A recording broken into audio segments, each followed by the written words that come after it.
Hello everyone, मैं आनंद आप सभी का नेम ट्रेनर एक बार फिर से हाजिर हूँ आप सभी के सामने एक नए टॉपिक के साथ। जो आज का हमारा टॉपिक है वो मार्किंग आउट टूल का टॉपिक है। ठीक है भाई, मार्किंग आउट टूल क्या होता है, हमें किस लिए यूज करते हैं। देखो, आप लोगों को सिंपल अगर समझाया जाए कि मार्किंग आउट टूल क्या होता है, तो देखो, आप नोटबुक में लिखने के लिए लिखने के लिए आप पेन का इस्तेमाल करते हो। ड्राइंग में कोई भी ड्राइंग बनाने के लिए आप जैसे पेंसिल का इस्तेमाल करते हो, कलर का इस्तेमाल करते हो। ठीक है, उसी तरीके से अगर आप किसी भी मेटल के ऊपर या कोई भी वुड के ऊपर एक्स वाई जेड, ठीक है, आप उस पे आप उसका डिजाइन मार्क करने के लिए, कोई भी डिजाइन को मार्क करने के लिए जिन टूल का इस्तेमाल करते हैं, उनको उनको हम मार्किंग आउट टूल बोलते हैं। ठीक है, अब इसके बारे में जानेंगे हम मार्किंग आउट क्या होता है। Marking out is the process of transferring a design, layout और dimension from the drawing to a work piece. क्या हम कोई भी एक डिजाइन को ट्रांसफर करते हैं, ठीक है, उसके डिजाइन को ट्रांसफर करते हैं क्या ड्राइंग से वर्क पीस के ऊपर। जब उसको वर्क पीस के ऊपर ट्रांसफर करते हैं तो उसको मार्क करते हैं। तो मार्क करने के लिए जिन टूल का हम इस्तेमाल करते हैं उनको हम क्या मार्किंग आउट टूल बोलते हैं। ठीक है, ये सबसे पहला फर्स्ट स्टेप होता है। हम कोई भी पीस बनाते हैं तो उसका सबसे पहला स्टेप यही होता है। ठीक है, तो हमने क्या करते हैं, मार्क करते हैं कि इस तरीके से इस डिजाइन और इसके अकॉर्डिंग बनाया जाएगा, इसका बेसिक साइज ये है, इसकी जो टॉलरेंस है ये है। ठीक है, उसी के अनुसार ही हम उसी डिजाइन के अनुसार ही सारे वर्क पीस को बनाया जाता है। जो कॉमन मार्किंग आउट टूल कौन कौन से होते हैं, स्क्राइबर हुआ, मार्किंग ब्लू हुआ, पंच हुआ, इंजीनियरिंग स्क्वायर हुआ, सरफेस प्लेट हुआ, स्क्राइबिंग ब्लॉक हुआ, एंगल प्लेट हुई, वी ब्लॉक हुई, स्प्रिंग डिवाइडर्स हुए, बॉल पिन हैमर हुए। ठीक है, हम आज एक या दो जो मार्किंग आउट टूल है उनके बारे में हम बात करते हैं। ठीक है, जो सबसे मोस्ट इम्पोर्टेंट होता है जो मार्किंग करने के लिए वो स्क्राइबर होता है। सबसे मोस्ट इम्पोर्टेंट स्क्राइबर का हम बहुत इस्तेमाल करते हैं। देखो, स्क्राइबर की हम बात करते हैं कि स्क्राइबर क्या होता है।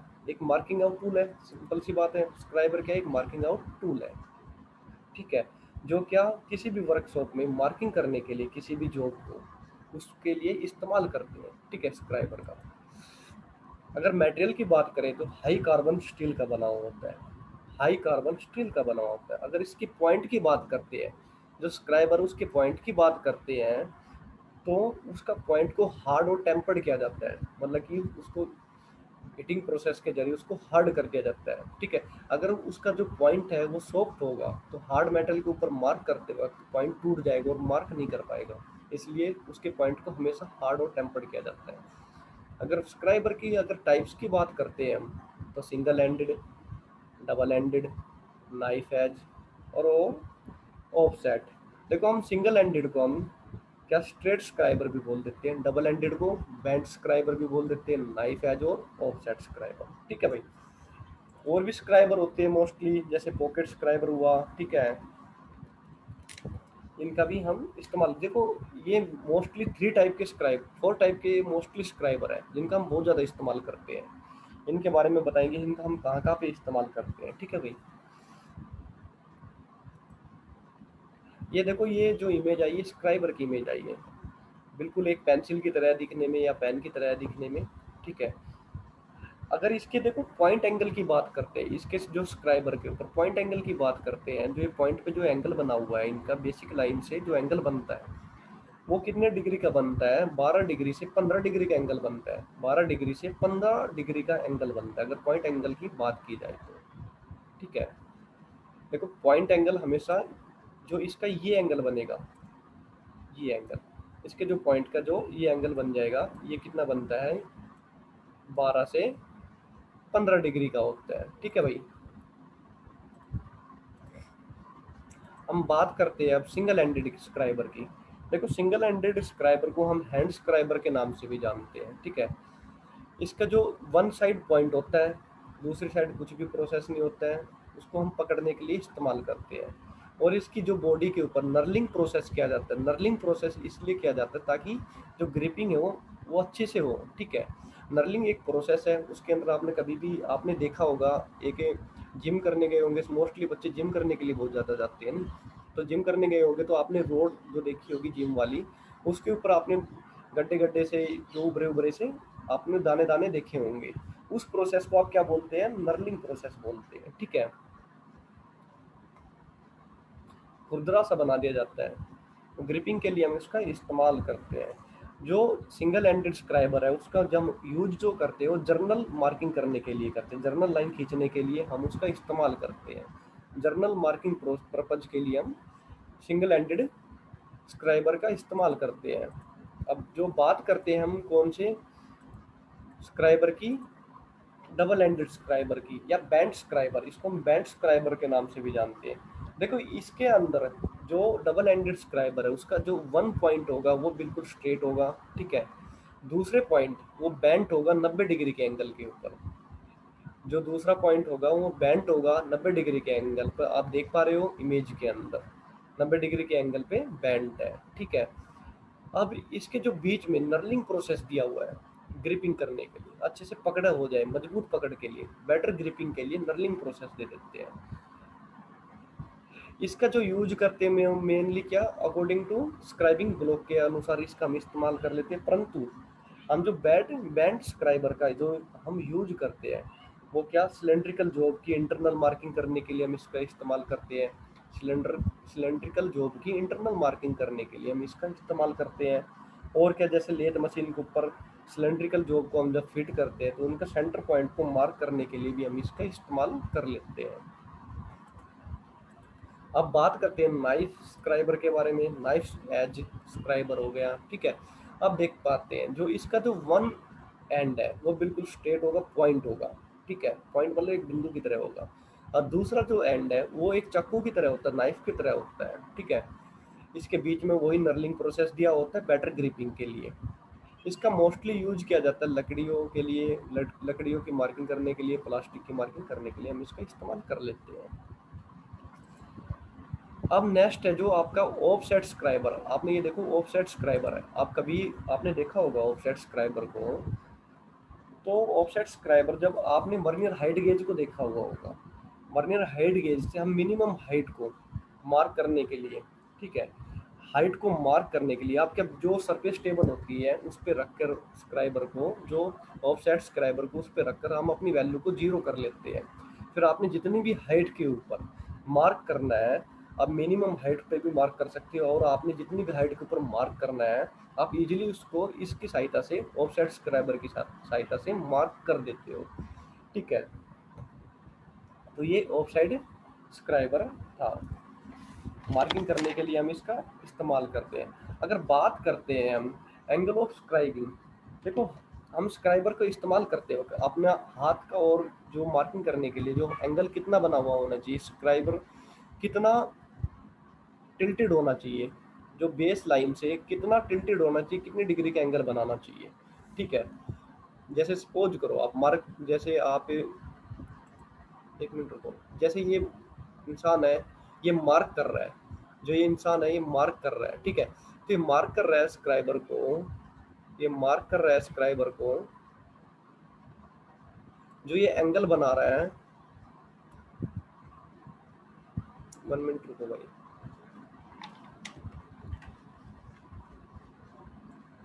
तो ये जो एंगल बना रहा है वो 30 डिग्री टू 35 डिग्री का एंगल बना रहा है, 30 डिग्री से 35 डिग्री तक का एंगल ये बना रहा है, ठीक है। मार्किंग जो स्क्राइबिंग एंगल बनता है वो 30 डिग्री टू 35 डिग्री का बनता है, ठीक है भाई।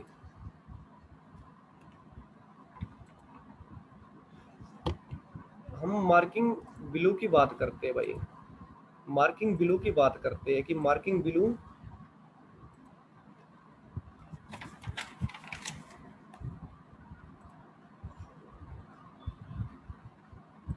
मार्किंग ब्लू की बात करते हैं। देखो मार्किंग ब्लू क्या है, एक डाई की तरह होती है। आप किसी भी मेटल के ऊपर, किसी भी मेटल के ऊपर जब आप मार्किंग करने के लिए, किसी भी मेटल के ऊपर जब मार्किंग करने के लिए आप जब स्क्राइबर की सहायता से मार्क करते हैं तो वो इतना ब्राइट नहीं होता है, वो चमक कर नहीं आता है बाहर, ठीक है। तो उसके लिए क्या, आप एक डाई का इस्तेमाल कर देते हो, मार्किंग ब्लू बोलते हैं उसको। जब आप उसके ऊपर मार्क करोगे तो वो अच्छे से ब्राइट करके चमकेगा, वो लाइन बिल्कुल क्लियर दिखाई देगी। आपने कभी भी देखा होगा, आप अपने घर के ऊपर पेंट वेंट अच्छे से करवाते दीवारों के ऊपर, आप एक कंकर लेना और उस पे मार्क करके देखना तो वो कितनी अच्छे से चमकती दिखाई देती है, ठीक है। तो ऐसे ही मार्किंग ग्लू का काम होता है। देखो ये डाई की सहायता से क्या मार्किंग ब्लू कर रहा है, इसको ब्लू कलर का एक पेंट सा कर देगा इसके ऊपर, ठीक है। और जब इसके ऊपर हम मार्क करेंगे बिल्कुल चमक कर आएगी, लाइन बिल्कुल क्लियर दिखाई देगी। अब बात करते हैं देखो पंच की। जब देखो पंच का मतलब क्या होता है, देखो पंच का मतलब ये होता है निशान लगाना, ठीक है, निशान लगाते हैं पंच का मतलब, ठीक है। अब जब पंच का इस्तेमाल करते हो तो मार्किंग करने के लिए हम पंच का इस्तेमाल करते हैं। अगर बात करते हैं तो मटेरियल की बात करते हैं तो हाई कार्बन स्टील के बने हुए होते हैं पंच भी, ठीक है। हार्ड और टेम्पर किए जाते हैं पंच भी ताकि टूटे ना, ठीक है। अगर लेंथ की बात करें तो लेंथ अगर कितने अकॉर्डिंग में मिलते हैं पंच, तो 4 से 8 इंच तक के लंबे मिल जाते हैं। 4 से 8 इंच तक के लंबे पंच मिल जाते हैं, जो क्या होते हैं। अगर इसकी बात की जाए आपसे कि पंच की जो मोटाई की बात की जाए तो 0.25 इंच से 0.5 आधा इंच तक की मोटाई तक ये मिल जाते हैं, ठीक है। अब देखो पंच भी अलग अलग प्रकार के होते हैं। पंच का जब हम इस्तेमाल करते हैं तो वो पंच के साथ साथ हमें हैमर का इस्तेमाल भी करना पड़ता है, ठीक है। हम हैमर की सहायता से पंच का इस्तेमाल करते हैं। अब टाइप ऑफ पंच कम का सेंट्रल पंच 90 डिग्री का एंगल, डॉट पंच 60 डिग्री का एंगल, प्रिक पंच 30 डिग्री का एंगल बनाता है, ठीक है। अगर प्रिक पंच देखते कौन सा पंच आता है अभी, ये आप है आपका सेंट्रल पंच। देखो जो ये एंगल बना रहा है इसके पॉइंट के ऊपर, ये सेंट्रल पंच है। जो एंगल बना रहा है ये जो पॉइंट के ऊपर, ये कितने डिग्री का एंगल बना रहा है आप देख पा रहे हो यहाँ पे, ये 90 डिग्री का एंगल बना रहा है। 90 डिग्री का ये एंगल बना रहा है, ठीक है।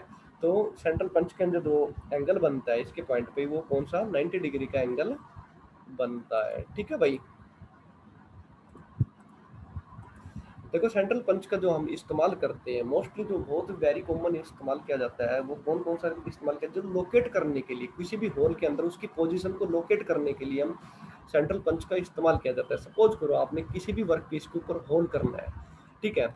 होल करना है तो आप डायरेक्ट ड्रिल मशीन की सहायता से होल करोगे तो उसका जो बिट है वो इधर से उधर हो सकता है, उसके एग्जैक्ट पॉइंट के ऊपर होल नहीं होगा, ठीक है। तो आप क्या सेंट्रल पंच की सहायता से और हैमर की चोट लगाकर उसके जो बीच में एक थोड़ा सा डीप पॉइंट बना दोगे, ठीक है, डीप होल सा लगा दोगे, एक पॉइंट बना दोगे। जब आप ड्रिल बिट को वहां पे रखोगे वो उसमें अच्छे से फंस जाएगा और होल उसी पोजीशन पे कर देगा। इसलिए हम सेंट्रल पंच का इस्तेमाल करते हैं, ठीक है। अब बात करते हैं हम डॉट पंच का। देखो हम जब स्क्राइबर की सहायता से जब हम मार्किंग करते हैं तो वो मार्किंग इतनी ज़्यादा ब्राइट नहीं होती है, वो कई बार ऐसा हो जाता है कि वो मिसिंग भी हो जाती है, दिखती भी नहीं है अच्छे से। तो क्या हम डॉट पंच का इस्तेमाल करते हैं। जो डॉट पंच के अंदर क्या, जो पॉइंट के ऊपर है जो एंगल दिया हुआ होता है वो 60 डिग्री का एंगल दिया होता है, कितने 60 डिग्री का एंगल दिया होता है, ठीक है। अब इसको हम क्या मार्क करने के लिए हम इसका इस्तेमाल कर लेते हैं डॉट पंच के ऊपर, किसी भी मेटल के ऊपर मार्क करने के लिए हम इसका डॉट पंच का इस्तेमाल करते हैं। अब बात करते हैं हम जो प्रिक पंच की बात करते हैं, जो इसके पॉइंट के ऊपर जो एंगल दिया होता है वो 30 डिग्री का एंगल दिया होता है, ठीक है। इसको भी हम मार्क करने के लिए हम इसका इस्तेमाल करते हैं। इसका मोस्टली जो इस्तेमाल किया जाता है प्रिक पंच का, वो नरम धातु वो पतली चादरों पे मार्किंग करने के लिए हम इसका इस्तेमाल करते हैं, ठीक है। ऐसे ही एक और भी पंच होते हैं, होलो पंच होता है जो गोल होल करने के लिए उसका इस्तेमाल करते हैं। ऐसे पिन पंच होते हैं जो पिन लगाने के लिए जिसका इस्तेमाल करते हैं, ठोकने के लिए और बाहर निकालने के लिए। सॉलिड पंच होते हैं अलग प्रकार के होल करने के लिए इसका इस्तेमाल करते हैं। नंबर एंड लेटर पंच की बात करते हैं हम, नंबर एंड लेटर पंच की बात करते हैं। ये क्या, इनके ऊपर नंबर लिखा हुआ होता है, ठीक है। जैसे आप अल्फ़ाबेट देख पा रहे हो, MDA, ठीक है, N, ये कोई भी अल्फ़ाबेट देख पा रहे हो, वर्डिंग लिखी होती है 1 2 3 4 5, आप किसी भी वर्क पेज के ऊपर उनके नंबर डालने के लिए, ठीक है। तो आप क्या नंबर और लेटर पंच का इस्तेमाल करते हैं। देखो इसके ऊपर कुछ नंबर डले हुए हैं, तो ये सब नंबर पंच और लेटर पंच की सहायता से ये डाले गए हैं, ठीक है। अब देखो पंच का प्रयोग करते हुए हमें सावधानी क्या क्या बरतनी चाहिए। कार्य के अनुसार ही पंच का प्रयोग करें, कार्य के अनुसार ही पंच का प्रयोग करें। जो पंच के जो पॉइंट की धार हो वो तेज होनी चाहिए, ठीक है। अब जो भी डॉट पंच की सहायता से जब आप डॉट लगाते हो तो वो डॉट ना तो ज़्यादा अधिक दूरी पे हो ना ही कम दूरी के ऊपर होनी चाहिए, वो बिल्कुल सही दूरी पे हो। जब सेंट्रल पंच की सहायता से जब आप होल करने के लिए ठीक उसके बीच में ही मार्किंग करें, ठीक उसके बीच में ही मार्किंग करें, ठीक है भाई। आज हम ये पंच तक देखते हैं और नेक्स्ट क्लास में हम आगे इसको कंटिन्यू देखेंगे, ठीक है भाई। Thank you so much. सभी हमारे चैनल को शेयर करेंगे, सब्सक्राइब करेंगे, ठीक है भाई, सभी चैनल को शेयर और सब्सक्राइब करें, ठीक है, ताकि आने वाली नोटिफिकेशन आप सभी को मिलती रहे। बेल आइकन को दबा कर रखें। देखो ये टेक्निकल हम पढ़ाते हैं, टेक्निकली आपको बताते हैं। आप टेक्निकल इंडस्ट्री के अंदर अगर कार्य करते हैं तो आपको इन बेसिक बेसिक चीज़ों के बारे में पता होना चाहिए, ठीक है। जितना आप पढ़ोगे उतना ही आगे बढ़ोगे, उतना ही आप सीख पाओगे। तो थैंक यू सो मच सभी को।